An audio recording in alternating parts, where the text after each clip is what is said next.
is things will happen, in particular the social impact organizations that affect social impact organizations, and we try to work around it. We don't necessarily fight it.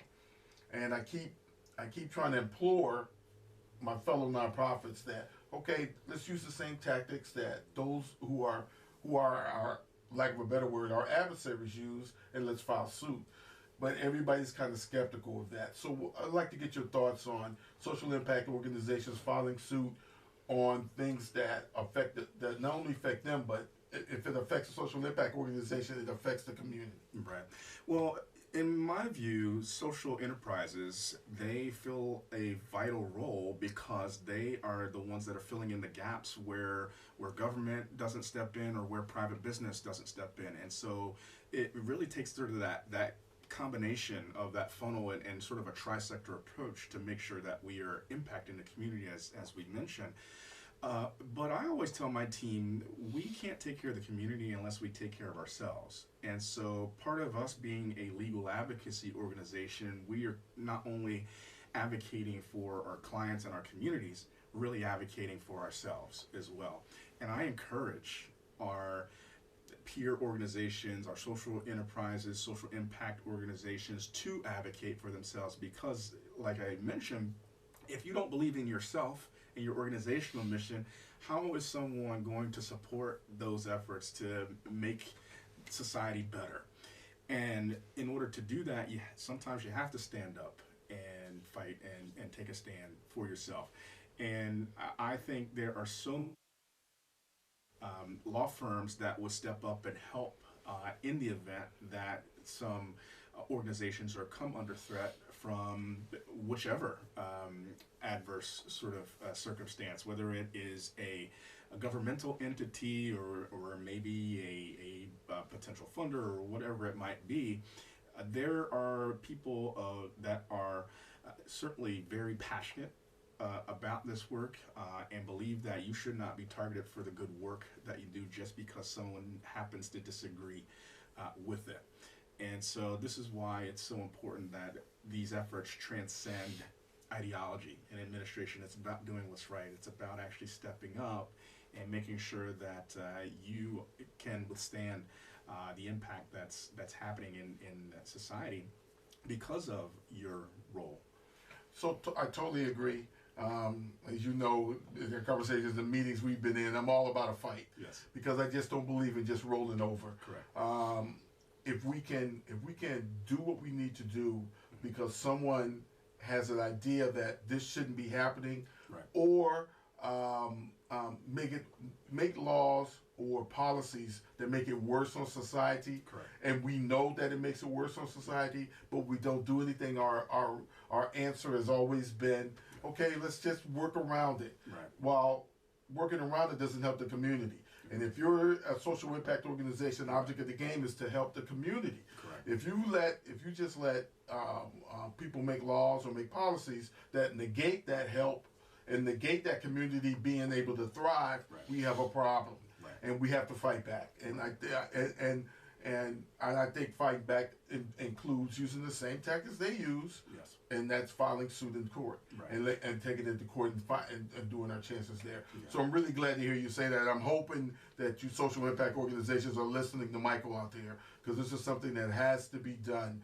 We can't just bury our head in the sand and say, okay, maybe they won't mess with us, or maybe it'll go away, or in 4 years things will change. No, we got to fight now. Community does not have time to wait 4 years. They don't have time to wait a year or the next legislative session. They need help now, and if we're going to do that, we got to be able to. Thank you, Mike. I really appreciate you talking about that. Absolutely. So, the FJ, I'm sorry, has 3 pillars. And could you go over those 3 pillars for me? Yeah. So for over 45 years, FJI has worked really to preserve human rights for those who have had contact in the justice system, those who are unhoused, that making sure that they have a fighting chance to thrive. We try to empower them to protect themselves and their survival. And unfortunately, zip code dictates a lot of your quality of life in the U.S. And unfortunately, we want to make sure that folks have the ability to have an advocate in their corner. In addition to that, we believe it's vitally important to provide dignity for people with disabilities as well. One of the cases that we've worked on in the past is actually working with people who had a disability find meaningful employment so that they can really provide sort of that self-determination. It's just that they didn't have a meaningful opportunity to do that before, and we try to come in and examine some of the issues that are happening because no one should be criminalized for their lifestyle, their identity, or their circumstances. It is certainly something that does not help society. And when you look at it, it's all about making sure that we're having productive members of society. They can't do that when they are being held down and when they're already in a vulnerable spot. And so we want to make sure that folks can really and truly enjoy that life, liberty, and that pursuit of happiness that's guaranteed to every single citizen. So Michael said something very, very important, not just about because of their identity, but their circumstances. So as we saw last year, I think at the last legislature, 2024, I believe, and they talked about criminalizing the homeless. Yes. Criminalizing someone because they have no place to live. Correct. And I guess my thing is, or there's issues, especially around mental issues, and as a veteran, seeing a lot of veterans out there who Yes. who can't function in society after they've gone through in service of this country. And then you want to criminalize those folks. Yes. And I guess what really irked me about that law was, okay, you arrest them, you keep them in jail for a couple of weeks. Correct. In the meantime, they've lost all their stuff that they've been carrying around Right. forever and ever. They lost all of that, and then you let them out. So what's the point? It's not like you're keeping them forever. Yeah. You or incarcerating them forever. Yeah. You're going to let them out in probably less than 30 days, right? Yes. And then they're right back in the circumstance and not only that, but having to start over Right. and starting over is a really bad term. I get that, but they were having to start over from where they were. It just amazed me that that even happened. Yeah. Well, there's this trope out there that people who are unhoused choose to be in that situation. Let me just tell you, as someone who grew up on government assistance, whose parents had multiple jobs to make sure that they were able to provide for me, but still needing some sort of support, most of us are much closer to living on the street than they are to someone like Elon Musk. That's just a fact. And a lot of times what you see is people who don't have a sort of a stable living situation are in fact working. It's just the cost of living that they are unable to keep up with. And the most notorious example of this is the city of Miami Beach. City of Miami Beach had most of their arrests over the last year or so have been of unhoused people. Now, when you look at the income that it takes for someone to afford a market rate unit, you have to make something like $65 an hour in order to do that. I don't know many teachers that are making $65 an hour. I don't know many hospitality folks that are making $65 an hour. Even on Miami Beach. I don't know many first responders who are making $65 an hour, been able to afford that. And so we have to get out of this zero-sum mindset that you're only worthy of housing if you make a certain amount. And so if we really are looking about solving issues, we need to get to the root cause instead of exacerbating the issue. So we need to look at affordable housing. You need to look at alternative construction like tiny homes. They have used recycled materials. They've been able to 3D print homes. So there are other ways that we can get people in housing other than sort of luxury units. Now, but that certainly takes people with courage. People who have the will to want to actually solve the problem instead of just, working on serving one community over another. It takes that investment. You gotta have that investment. You gotta have that social investment. I think that folks got to understand that if you want a community to thrive, it has to be invested in. Just like you invest in Amazon or anything else, in order for it to grow, we have to invest in that. We have to invest time, resources, people have to be invested in it in order to make it grow. Now, and I don't want to talk about the. I want to move on from the homeless issue, but I just think it's so important that we punish people because of their circumstances, and do it with a straight face, with no feeling whatsoever. When I remember when the law came out, I was reading it and I couldn't. I'm like, really? You're gonna jail people who are unhoused? That's the object of the game here. Yeah. That's how we intend to solve it. Yeah. I just think that's just so stupid, Yeah. lack of a better word, Yeah. and self-centered. I think. Yeah, and not only that, one of the provisions actually allows private citizens to sue the municipality or the local government if they don't sort of take action. And right, so again, not only are these local governments under pressure by the Supreme Court of the United States, the state legislature in Florida, now they are looking at private citizens who can come in, who, they don't want any buildings in their backyard or shelter or anything to that effect that could actually address the issue from a practical standpoint. They can come in and throw a wrench into everything and again, continue to exacerbate some of the issues. It simply amazes me how some people who have power and privilege and money want to push their ideas on people who don't. It just amazes me sometimes. So let's move on to another question, and it's something that you wanted to discuss, and that was the interest on trust accounts. Yes. So tell us a little bit about the interest on trusted accounts and how it's important in the community. Yeah, so the interest on trust account, especially in the legal space, is what lawyers use to hold funds that they might receive for a client, and then it will go. That special account will earn interest as it's sitting there in order for that to then be paid out to a potential client, and it allows. It allows so many different firms to be able to pursue different litigation, et cetera, as well. And So wait a minute. So is this in filing suit? This is that account holds that funding. this will hold the funding that a firm will receive on behalf of a client until it's ready to be paid out. And so why this is important, again, first of all, it actually compensates a organization, but also the client for their efforts. It will enable people to have greater access to the justice system. Unfortunately, again, when you talk about sort of hiring certain law firms, you have to have money in order to be able to do that.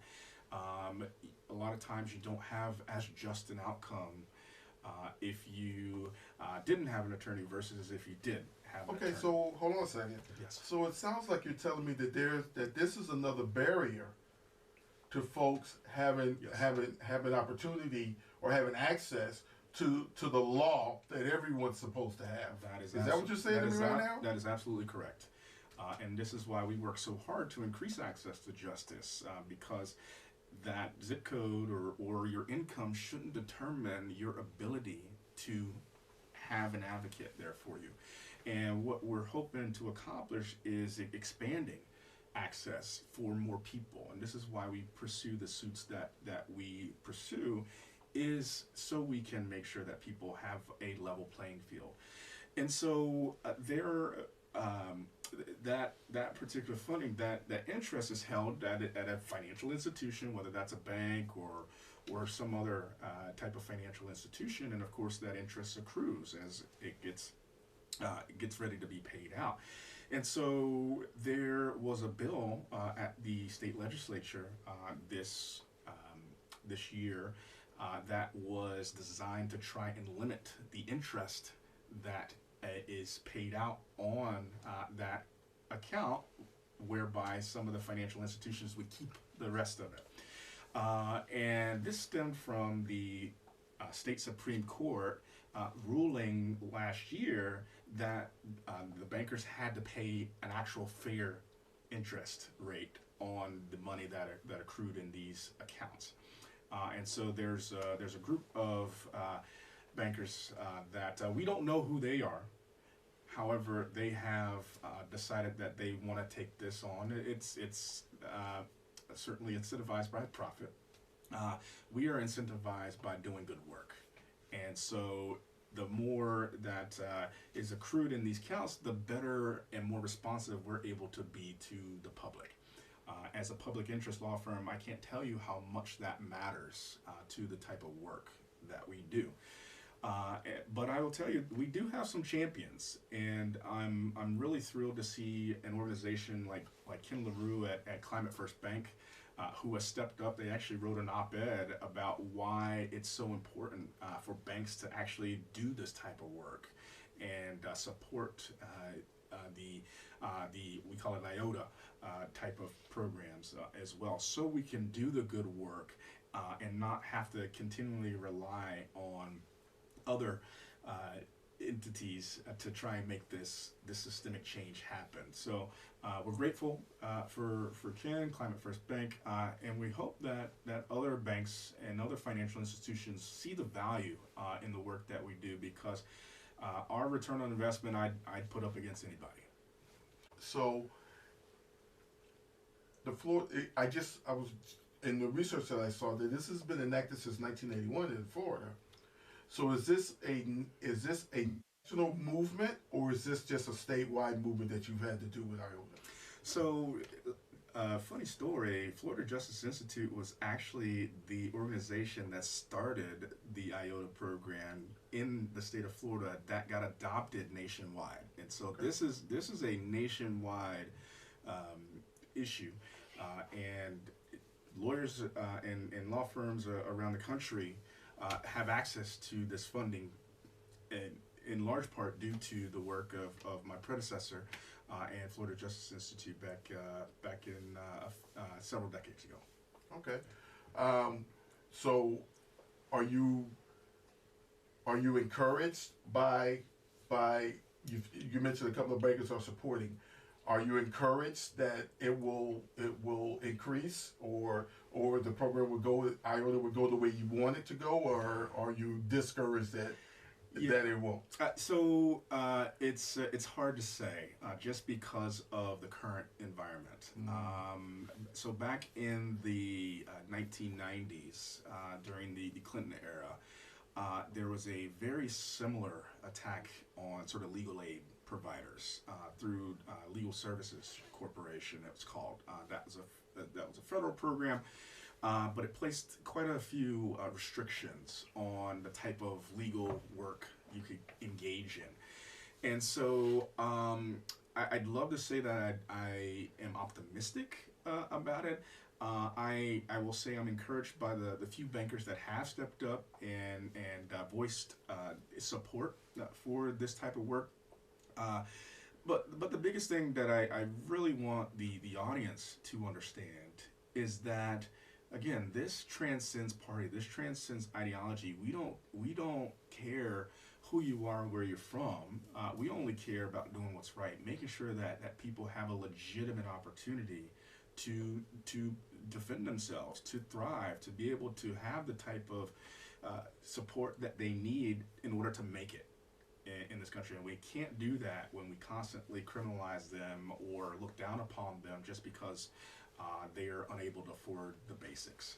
You gotta have a special kind of gene to want to attack legal aid for folks. There's something special about you that you don't think that that those folks who are in a community or live in our poorest communities don't deserve the same legal representation that you can afford, but because you can afford a $300 an hour lawyer.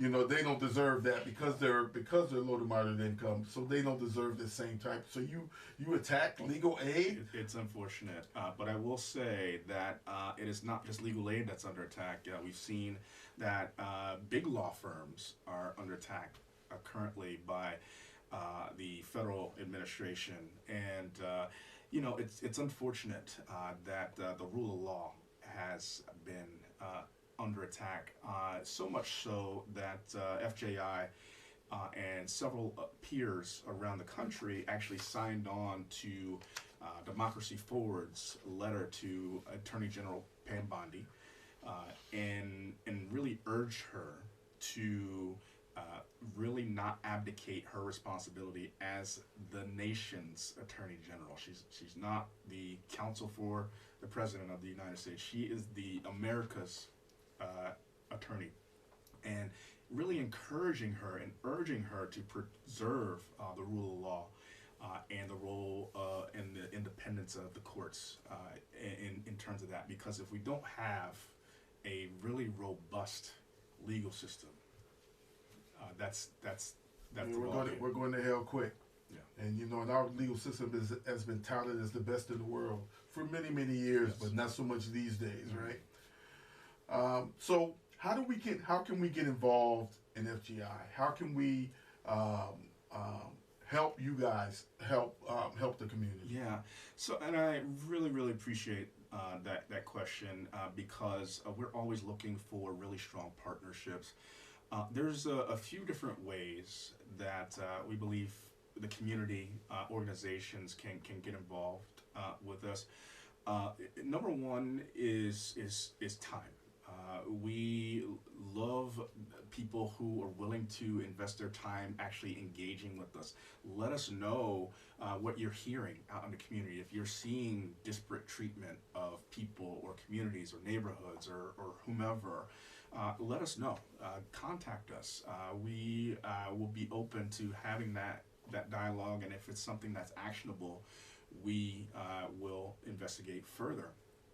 The second, as I see it, is we are looking for people, as an example, to join our board. We need talented people who care about their community, who care about these issues. You don't just have to be an attorney to be on our board. We're looking for people in finance, people who have been in things like marketing, people who have been consultants and other things that can really help us. Since we touch every part of the state, I think it would be very impressive if we had more people on our board that comprised other parts of the state. So whether someone lives in Orlando or Tampa or Jacksonville, Tallahassee, wherever, we'd love to have you as part of our board. The biggest thing that I would say is, as we talked about, really investing in this work. This is in some ways, I think by design, difficult to access the legal system. And so in order for us to do that, we need people who believe in us. We need people who believe in this work. We need people who believe in their own communities. And what we do by extension is make sure that we're able to try and transcend some of the issues, the barriers that we're seeing. We really want to close the opportunity gap. And in order for us to do that, people actually have to have the barriers removed in order to do that. And so investing in an organization like FJI would enable us to be more responsive to the community. I'm stealing that, closing the opportunity gap. I really like that. I'm stealing it. I'll tell you right now. Sounds good. Not just because there's we talk about a lot of gaps, but the opportunity. Nobody's asking for or demanding that I be treated different than anybody else or be better, maybe because I'm low to moderate income or whatever the case, or the neighborhood that I lived in. But the opportunity should be the same for all of us. That's just right. Make it equal. That's all I ask. Yes. If everything is equal and I'm not taking in that particular slot or not hired, then there's certain things I need to work on to come back and do better next time. But I'm definitely stealing, closing the opportunity gap. Sounds good. I'm stealing it. Consider it gone. All right. But But Michael talked about some great things. He talked about joining their board and being a part of the organization. Being on the board, and I encourage people to join boards. There's one of the best ways to give back to the community, and not just be on the board for the sake of your LinkedIn page. I'm talking about being on the board and being involved in what the board and what that organization does. That's truly, truly important, and it doesn't take a lot of time.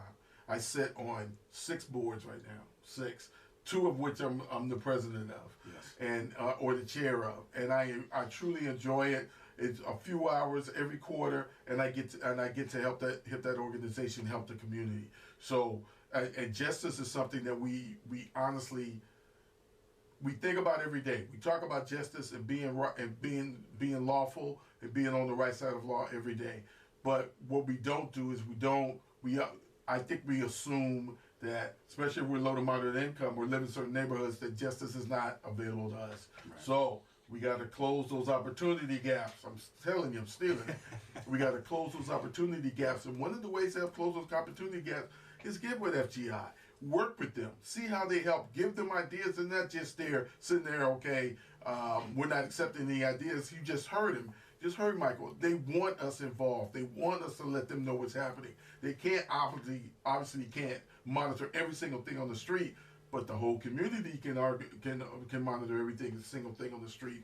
And how we do that is get involved with FGI and help them to help us. I think that's the key. And close those opportunity gaps. Boy, I love that phrase. Thank you, Michael. I really love that phrase. Yes. So lastly, I asked this question of all my guests, and that is this: I gave you all the power in the world. Mm-hmm. You have the power to make change, the power to do anything you want to do. Yeah. What would it be? Cornell, thank you for that question.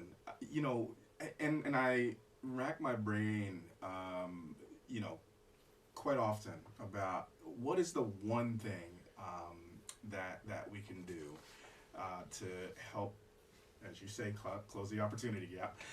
And for me, I wish that every single person had a place to lay their head, a roof over their head, because that's where it all starts.